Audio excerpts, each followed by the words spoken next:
100%. Hey everyone, thank you so much for joining us today. This is one of the Bridge Meet series, which we hold. It's a platform we created to have our scholars and several other Rwandan students abroad, young professionals, have them be able to get in touch and engage with the community in Rwanda. So we invite speakers, we invite professionals in different industry sectors, in the government, in business, in several other industry sectors, to speak about the experience being home, working in Rwanda, doing business in Rwanda, being entrepreneurs. And today we're especially very, very happy and glad to be joined by Elodie, who is the Chief Skills Officer at RDB. They have several initiatives going on, several projects they're working on. She'll get to explain that in more detail as we go. But more crucially, we also want to hear from her experience being where she is today, her career journey, and we'll ask her to share a few tips for young professionals and students who have hopes about returning home, or who probably are already home, but they face several challenges, finding good opportunities, or they want to advance in their careers and they need help along the way. So good evening, Elodie. Thank you for taking time to join us today. How are you? Thank you, Bright. Good evening to you. I mean, good morning as well to those abroad. Being considerate of all the different time zones. So hello to you all. Thank you for having me. Thank you so much. I'd like us to start with sharing with us your career journey personally, where you went to school, how did you choose this career path? And also as a young professional, I would like to know what challenges have you faced along the way, or you continue to face? Okay. Thank you so much, Bright. And I'm very happy to share a bit about my background. Maybe to begin with, let me start with my educational background, which is something that some of you may relate to in terms of studying in the US. So I spent my college years in the US, where I majored in business management at Southwestern Adventist University in Keene, Texas. And then I transferred to Gainesville, Georgia, an all-women's college called Brenau. And that's where I completed my bachelor's degree in business administration. And then I also continued to acquire my MBA from Brenau University. Then I actually also secured a job right after graduation at Stork Foods and Dairy Company as a market researcher. Then later on, I moved to ADP. Some of you in the USA may know about it. It's automatic data processing.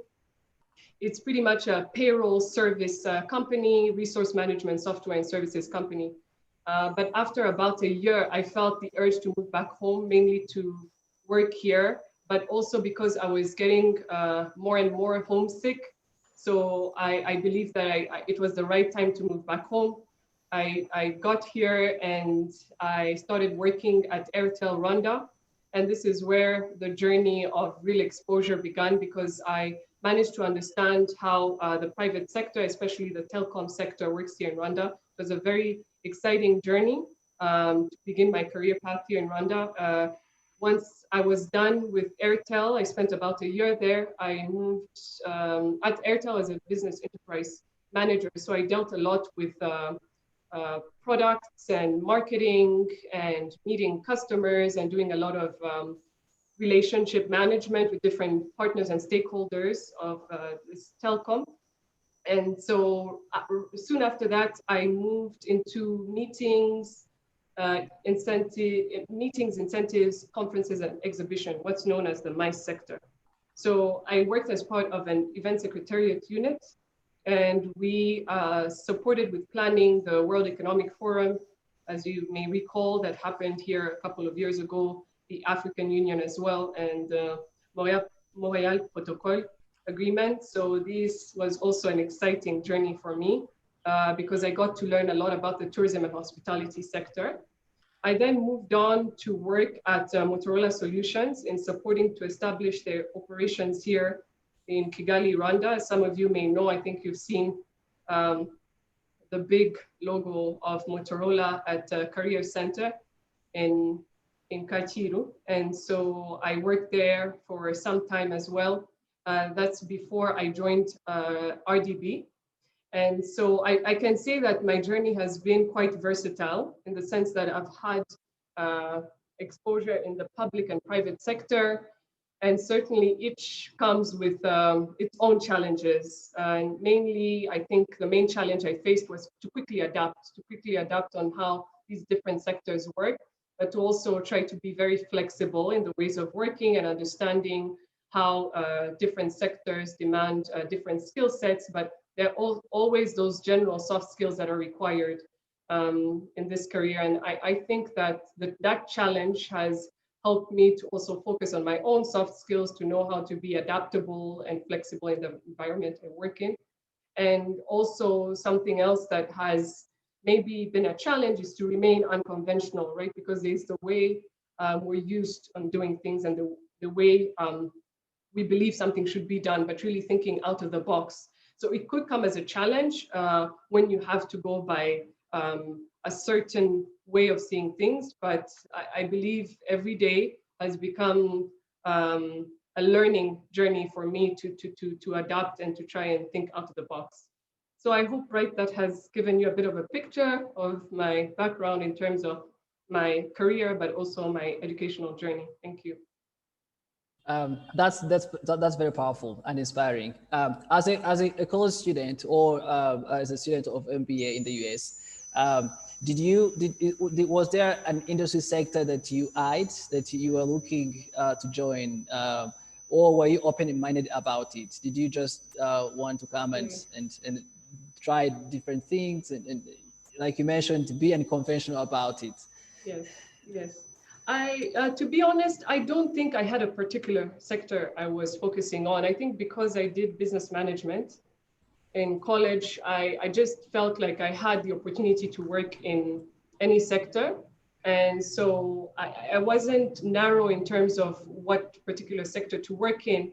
I just really wanted to find something that gives me exposure and something that could help me get the experience I need. Because I understood that all I had was really my degrees and theoretical background, but I needed more exposure. So I went in thinking I could be open to anything really, and to take that leap of faith and in finding a sector that could be suitable. And that's why I was also very flexible in terms of moving from one sector to the other, from telecom to tourism and hospitality, and some of the others that I mentioned. So I was open to all. Yeah, that's a wide range of different industry sectors. I'd like to move into the Chief Schools Office RDB. It was set up in 2018, if I'm correct, to align the skills development with the labor market demands. Yes. As you just mentioned about your own experience, it's more than a candidate's degree when it comes to getting a job. Their personal skills matter, their connections matter, what they bring to the table matters. I'm curious to know, and perhaps scholars on this call today would be curious to know, what are some of the important skills you think that anyone currently in school or at work, but looking forward to transfer and move and transition back here? Yes. What skills do you think are very important for them? They may not be absolutely the needed skills, but there will be key skills that they need to bring to the market to increase their employability, but also to really contribute to the country. Right. Thank you, Bright, for that question. It's really a good question and pertinent to the situation we're facing today. I mean, the pandemic. I must say the skills that have been lacking and very much needed in this digital era are those power skills. And I think we all know them as, the 21st century skills. And those are critical thinking skills, creativity, collaboration, communication, information literacy, media, technology literacy, the flexibility and adaptability I was talking about, and a lot to do with leadership as well, taking initiative, productivity, and really the social skills. So when we think about emotional intelligence, given this pandemic, we have to know how to collaborate in teams and also how to work with different stakeholders. So I believe those are really the skills that are needed and that are critical to today's modern market.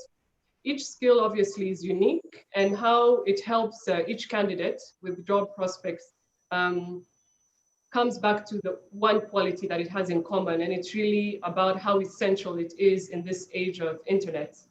And so I would say these are some of the skills we don't necessarily learn in school, but they have become more and more important as we get into the job market. So those are the skills I think I would emphasize on.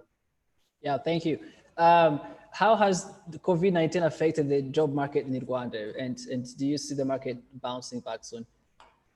What I can say is that COVID-19 has definitely affected not only Rwanda, as we all know, globally, wherever you may be, whether it's Europe, whether it's America.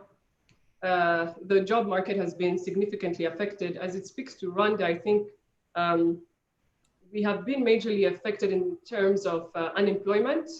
So in the youth, the unemployment rate before COVID was 13%.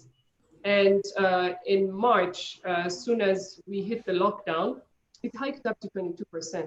And then in general, the unemployment rate was 17%, and now it's up to 27%. Well, I may not have the latest statistics as of today. That's something that the National Institute of Statistics can share with us. But from the last labor force survey in the last quarter, so this was in April, it hiked up to 27%. So these figures are obviously very alarming. However, as we slowly resume activities, I believe the pace we are at will open more doors for opportunities. And this requires really much effort from public and private sector, but also from the diaspora abroad who come in with an entrepreneurial mindset, or who can come in with different contributions to help us think of these unconventional ideas. As the skills office, what I can say we've done is that we've thought of e-learning initiatives to upskill and reskill Rwandans. And indeed, like I said, COVID-19 has dramatically affected all sectors of the economy, and more specifically, the education system, whereby schools have been closed. But thankfully, they have now resumed, and most students are going back to school. But these prevailing upskilling programs that are done online is something that we were focusing on majorly as the skills office. And we believe that even the diaspora could tap into. So it has triggered e-learning. During the lockdown, many students were learning online from primary level to even college level. So the digital platforms are some of the ways that we could quickly bounce back in our economy in terms of skills and education sector. Which I believe must have been helpful. One of our programs was affected. You probably know this, and our teachers had to adopt quickly and roll out an e-learning platform. Right. I say, as you mentioned, the 21st century skills, they're Yes. catching up on us. I am going to transition into another brief section. I would like to invite the people on the call at the moment to write questions in the chat. Feel free to write them, and I'll be reading them out loud when we get to the Q&A questions session. I think, Elodie, you mentioned briefly, just kind of segued into what the Chief Schools Office is doing, but I also would like to actually ask you questions, particularly pertaining to initiatives that you have in place, such as the Corajol portal, the Coursera program, which I believe are new initiatives. They haven't always been there.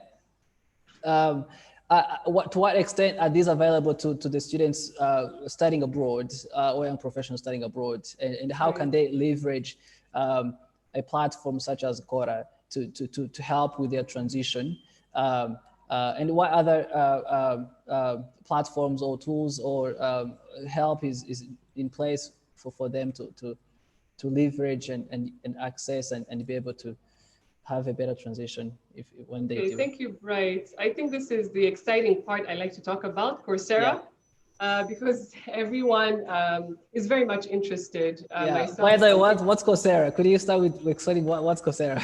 Yes, I'm sure you all know what Coursera is. Coursera is basically an online platform that offers a variety of courses that you could take online. So you take these courses and then you actually get certified. These courses are being delivered by top-notch universities, top faculty in different Ivy League universities or even other universities across the globe. So it's up to you to go on there. You select a course that's of interest to you, a particular skill set that you'd like to learn, and you actually just take the course. It could be for 4 weeks or more. And then at the end, obviously, it's just like any other course. You would take assignments, you would take the test, and then you get certified. And so this certification, you can immediately upload it on your LinkedIn, which kind of boosts your CV, right? Because you've acquired some skill sets through that certification. And so you all know that Quora is a partnership that we've managed to secure. And as RDB, what we've managed to do and to offer the public is to give you a chance to request that we provide you with this license. And it's a free enrollment for now. The partnership we have through the Workforce Recovery Program of World Economic Forum, we've managed to secure this partnership. So even for you as diaspora, you could just send us a request at skills@rdb.rw that you are interested in taking Coursera, and we just give you access to take this course. So I would say in terms of timelines, we're very tight because the last day to enroll is December 15th. So please feel free, and I think, Bright, you can help to type in our email address on there, just so that those who may be interested could just send us an email and we'll immediately send you access. And then you have up until February 15th to complete the course. So enrollment by December 15th and then completion of the course by February 15th. So that's one of the partnerships that has been very successful with us. We've also managed to partner with LinkedIn. How we partner with LinkedIn is in terms of talent insights reporting. So really understanding who are the Rwandan diaspora abroad and what kind of skill sets do you have. Why this is helpful is because we're able then to map out where the concentration of skills are and maybe to even create those opportunities here and to link you to opportunities that may be here in the job market. So LinkedIn gives us these employment tools that can help to understand the mapping of the diaspora abroad. And also in terms of recruitment, we've been able to partner with big companies such as MTN, Rwanda, and even Beka, so that we're able to give them access to these recruitment tools, even B2R, by the way. Yes. We have given you this license where you can actually use it to recruit different potential Rwandan diaspora talent out there. And LinkedIn is actually something that I would like to urge you all, as we think of career tips, to make use of and to really upgrade your profile to make it very attractive, and while in parallel upskilling yourself with different certifications that may be readily available online.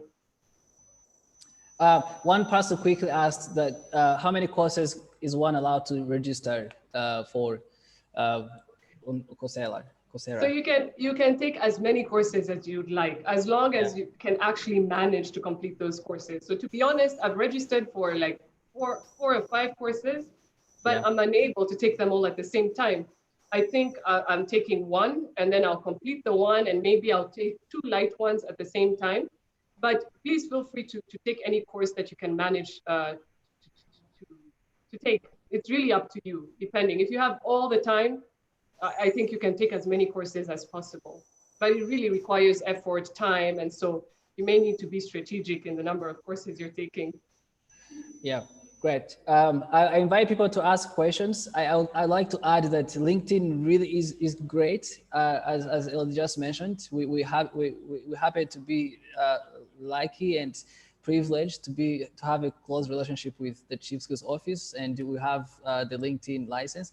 The first thing you do when you can't find people in a network and you're looking for someone to fill a job, you go to LinkedIn, and if you're not on LinkedIn, you're missing out essentially.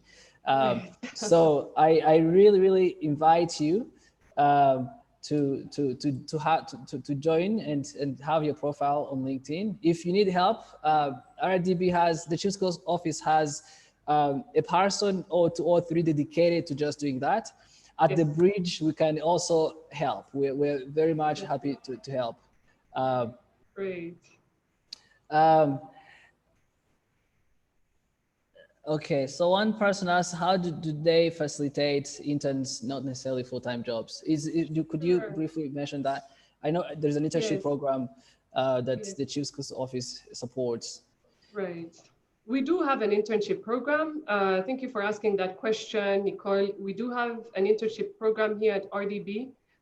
You could actually visit our RDB website under the Chief Skills Office tab, and you'll get more information on how to register. But just quickly to tell you more about it, what we do is that we have interns applying on the internship registration. It's all online, and we're able then to place these interns in different sectors. So it's on-demand base. So basically we receive requests from different companies, whether it's public sector institutions from the public sector, it could be ministries, agencies under ministries, or it could even be under the private sector. So they send us these requests where they need a particular set of interns, and then we place these interns. And really how we place these interns is on a queue. So first come, first serve. If you've registered first and they're looking for, RBC is looking for an intern in health. So we look at the first, the next in line in terms of one who has the nursing background and so forth. But what we try to do is really push interns to proactively secure these internships themselves, because then you don't have to wait on the queue. So you could actually, if there's a particular sector you're looking at, Nicole, you could reach out to that particular company, and they then send us an official request. And what we do is we directly place you. Just to give you a bit of statistics, over the past years, annually, we place about 1,500 interns, and we support with a small stipend, just a transport facilitation for these interns. However, we believe this internship gives exposure to secure then an actual job.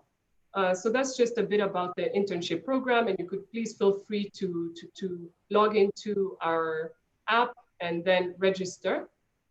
Maybe something I can say is this intern is mainly for those graduates who have completed university or TVET. They have their diploma in TVET. Thank you. Yeah. And if you're abroad, I keep saying abroad because our office especially targets students who are abroad and they wish to return. We want to attract talent back home. So if you're abroad, you could also directly reach out to the bridge, careers@bridgerwanda.org, and we'll be able to happy to facilitate, help you find an internship in Rwanda. Definitely. And even questions? A job, right? Yes, even jobs. Yes, you're right. Well, yeah, we do that a lot too, even jobs. So we help people find jobs upon graduation, or young professionals who want to come and continue their careers. Yes. We help match you with employers in Rwanda. We have a wide network of employers who reach out to us always, and they need young, brilliant talent with a global perspective and exposure. So we're very happy to do that. It looks like there are no more questions in the chat room. Elodie, I'd like to ask a few funny questions. As a young graduate returning home a few years ago, yes. What was your transition like socially, culturally, and what fun things, what tips would you give to people that would help them acclimate very quickly and get used to the environment and essentially, be abaturage bo mu Rwanda again?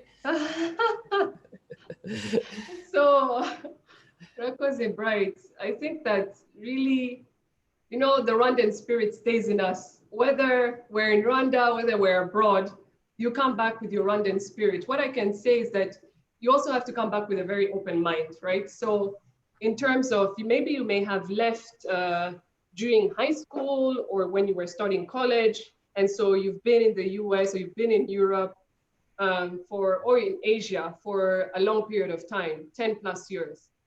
Obviously, adapting back may be challenging, but it's very possible with our Rwandan spirit, because given that there's that comfort of being home, that makes it a very natural transition. I just think for me, it was just feeling like I'm back home and I can just be home. I felt so free, right? Because in the US, sometimes I felt homesick, and then I felt there are things that maybe I may not have as much privilege as I can in my own country in terms of even social gatherings, right? There's so much fun things to do here when you have a good network. So you also come in with the open mind I was thinking about is you come in to build also a new network, right? You may have like new network from your college, your colleagues from work. And so trying to build that network with different people here through events or through exposing yourself and just putting yourself out there and not tying yourself somewhere. So I think that it requires really an open mindset and also being patient with yourself, not to be discouraged, right? So you may be thinking of coming back and being contemplating, am I going to find a job or not? To be honest, when I moved back, I actually did not have a job. There's even a time I was jobless, I think for more than 10 months. And it was a bit frustrating. I gave everyone at home a headache. Because I kept wanting a job but you know what that helped me do? It helped me think about other creative things I wanted to do, right? Whether it's because I've always also been very passionate about private sector. So what business can I start and what ideas, what can I write about? Should I start a blog?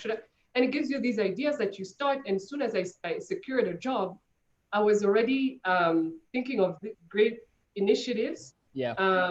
And what I like is that even when you have a business idea, you can easily find access to capital, access to finance through platforms like BDF. And so please check out BDF websites and you'll learn more about what they do. Even BPN, they give business advisory services. So I just think it's coming in with an open mindset, building a new network, and also coming in with that spirit that, you know, I want to be part of the transformational journey of my country. So I was very patient with myself in terms of, I'm not just going to quickly adapt after spending so many more years. Actually, I didn't talk about how I came back, I worked at Airtel, and then I also worked in events.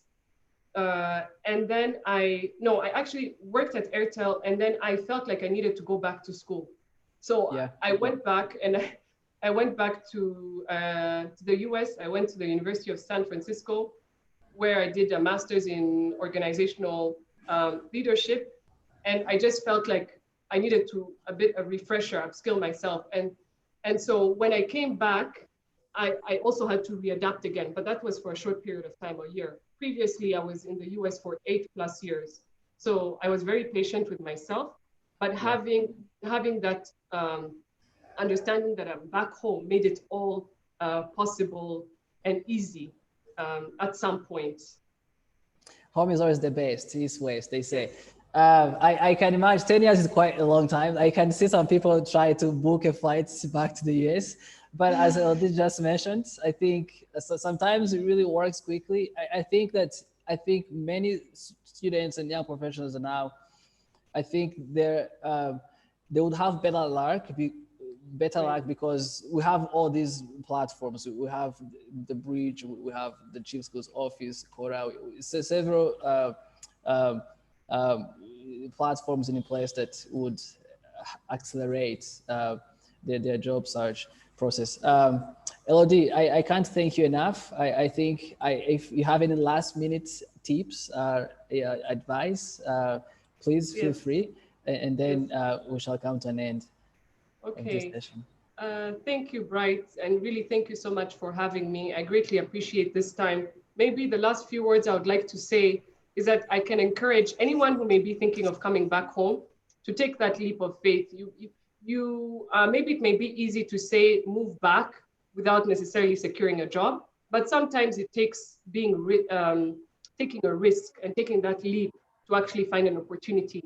So just do your research, learn more about the fundamentals of the industry you want to work in, network a lot on LinkedIn, share your experience with others and also learn from others who are here. I'm sure you have a great network here, whether it's your family, whether it's your friends, and also keep updating your resume. So as you upskill yourselves, as you acquire more certificates, update your resume so that it can reflect the potential you have. I would also say have a presence on social media.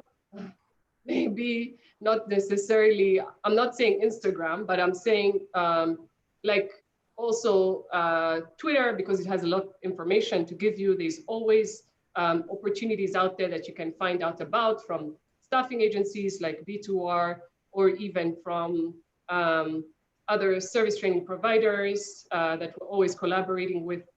Or you could also find a lot on LinkedIn. I never used to use LinkedIn as much, but now since the new partnership, I'm trying to be more and more active. And you actually notice how amazing it is to network with different individuals that may also really speak to you, speak to your sector, speak to what you would like in terms of professional and career journey. So make your presence on LinkedIn and also stay very confident and hopeful about what you're looking for.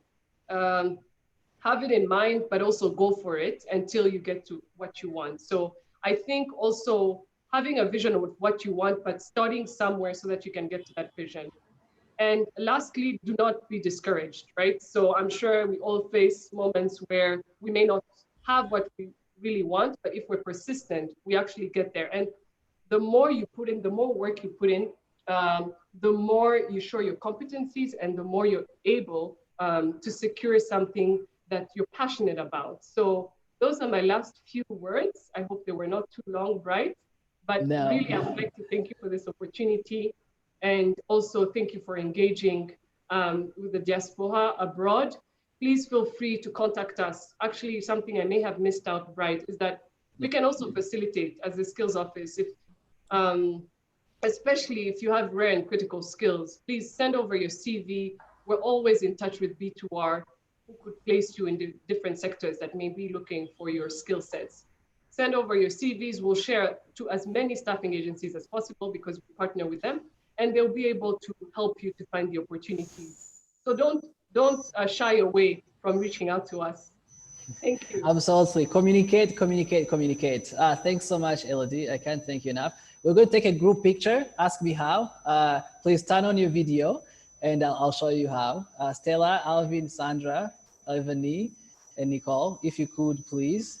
I'll take a screenshot of everyone's of this, and then while we wait to do that, feel free to follow us, the Bridge. Feel free to follow the Skills Development, Chief Skills Office on social media, on LinkedIn, on Twitter, I believe on Instagram too.